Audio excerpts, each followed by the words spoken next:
今回は北極圏直下に暮らす私たち夫婦がクリスマスに向けて家を丸ごと飾り付け動画。ほとんど太陽が出ない真っ暗な季節、スウェーデンではこうやっておうち時間を過ごしているんです。私も初めて見た珍しい飾り付けにインテリアも、ぜひ最後までご覧ください。はい、ということで今週から12月になりましたが、皆さん元気にお過ごしですか？私たちはスウェーデンの中でも北極圏に近い町に住んでいるので、12月はとにかく太陽を見ることが少なくなります。毎年のことなんですが、今年も暗い冬を乗り越えなきゃということで、この日は町へやってきてお家の飾り付けのいろいろを見ていきたいと思います。愛犬2匹も含めた私たち家族は毎年クリスマス前になるとヨハンの家族がいる南スウェーデンに帰省することもあり、これまでルレオでは家の飾り付けをしてこなかったんですが、私たちも今年家を買ったことで初めてお家にクリスマス飾りをしようと思っています。ここスウェーデンでは11月の終わり頃からクリスマスに向けたアドベント期間として街もお家もクリスマス一色になります。ということでまずご紹介するのは、クリスマス前になると必ず準備するもの。そう、部屋をパッと明るくしてくれるキャンドルです。こういった日付に合わせて12月に毎日灯すキャンドルや、アドベントの4週間に合わせて毎週1本ずつ新しく火を灯す方法まで、いろんな種類のキャンドルが売られていました。そして私が一目惚れして買ったキャンドルがこちら。北欧サンタの帽子に日付が書いてあるもので、クリスマスイブまでカウントダウンをして楽しんでいきたいと思います。お次はスウェーデンならではの伝統的なクリスマス飾りのご紹介です。今回はスウェーデンのクリスマスには欠かせないインテリアをゲットしようということで、近くのホームセンターへやってきました。まず一つ目は机の上や窓際に置いて楽しむアドベントスターと呼ばれる飾り。明るいと少し見にくいんですが、飾りの中には電球が入っていて部屋をパッと明るくしてくれるものになります。ということで1700円ほどでこちらを一つゲットです。2つ目もアドベントスターと呼ばれる飾りなんですが、こちらは上から吊るすタイプ。形や質感、大きさに色までたくさん種類があったんですが、私たちは今回一番シンプルな白を選びました。紙でできているので軽いのはもちろん、使わないときはこんな風に三角に折りたためるのでかさばらずに収納できるのがとってもいいですよね。こういうのは3つ目に購入したのがアドベントキャンドルと呼ばれるもの。アドベントスター同様、窓際に飾られることが多い人気のインテリアです。これは購入したものではないんですが、中がスノードームみたいにキラキラするようになっているのがすごく可愛くないですか？次にやってきたのはクリスマスツリーのコーナー。人工のツリーもこんなに種類があるんだと結構驚きでした。ツリーの代わりに家の外を飾り付けしようと意気込んでやってきたのはアウトドア用の電飾のコーナー。カラフルなものからフィギュアまでいろんなタイプがあったんですが、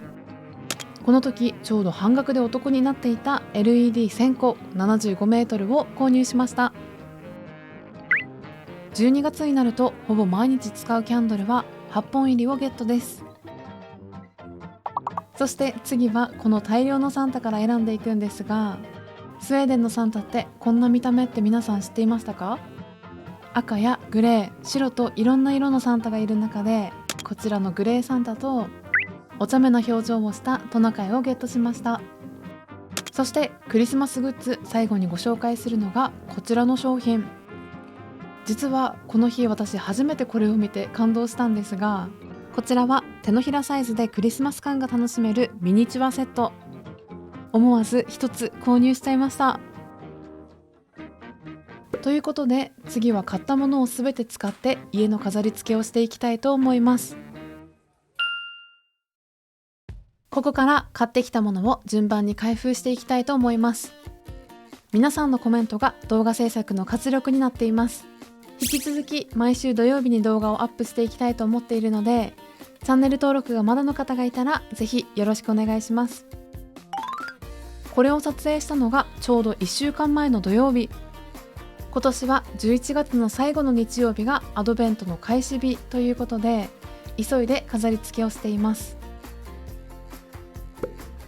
ということで、記念すべき1本目のキャンドルの点灯です。キャンドルは4本並べられているんですが、これから毎週日曜日に順番に新しく点灯して使っていきます。そしてお次はアドベントスターの準備。立体的に開けるのが意外に難しくて結構苦戦しました。2人で一緒にやったらなんとか開いたので、根元の方で紐留めをして窓に置いたら完成です。そしてこちらは上から吊るすタイプのもう一つのアドベントスター。ヨハンは身長が2メートル以上あって、その彼と毎日過ごしているとヨハンが背が高いっていうことをちょっと感覚的に忘れちゃうんですが、こうやってカメラ越しで見てみると身長差が40センチあるって結構大きいですよね。ちなみにこの画角から外が見えると思うんですが、撮影をしていたのはちょうど午後2時。この日は日の入りが1時45分だったので、あっという間にこれから暗くなっていきます。それ可愛くない？松ぼっくりのサンタクロース。Have you ever seen this? No, it's kind of cool. 何？トナカイが外見てる。次にミニチュアセットを開けてみます。箱の中には結構本格的なドアや靴、ランプにクリスマスツリーと計9点が入っていて、今回はテレビ台に置くことにしました。かわいいミニチュア。そしてこれから一番楽しみにしていた外の飾り付けに入ります。これは今回買ってきたアウトドア用のライトなんですが、このプラスチック容器に LED が1000個ギュッと入っているらしく、長さにすると75メートル。ドライブウェイから見た時に家の正面がパッと明るくなったらいいなと思い、この LED ライトを家の周りにぐるっと巻いていきたいなと思っています。So it's gonna have to like go along here, no? Like go along here. そしてここで今年の夏にヨハンのお父さんと弟が作ってくれたはしごも使ってライトを上に留めていきます。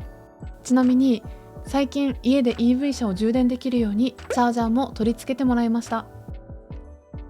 あとどんどん暗くなって見るからに寒そうなんですが、この日の気温はマイナス2度ぐらい。今年は北スウェーデンでも電気代が記録的に高いというニュースを聞いて、うちの電気代も調べてみたんですが、去年と同じ時期に比べて5倍ぐらい高くなっていました。寒さが厳しくなる冬、皆さんはどう暖かく過ごしていますか？節約術やアドバイスがあればぜひ教えてください。雪があるおかげでまだ少し明るいんですが、3時を回ると真夜中かと思うほどこんなに暗くなります。これは私に限らず子供から大人までみんな困っていることなんですが、夏から冬に変わる際に季節が極端に変わるので太陽が見えなくて結構大変なんです。でも今回の動画では極夜の雰囲気もお届けしたいなと思っていたので、もしこういった季節感がわかる動画も面白いと思ってくださる方がいたらぜひコメントで教えてくださいね。そんな感じで終わりました。あと外で使えるライトツリーも設置しました。結構明るく照らしてくれるので私のお気に入りです。ということで最後に完成した外の様子をお見せしたいと思います。ここスウェーデンで中古で買ったマイホームシリーズのプレイリストも貼っておきますのでぜひチェックしてみてください。それではまた来週もお会いしましょう。ヘイドー。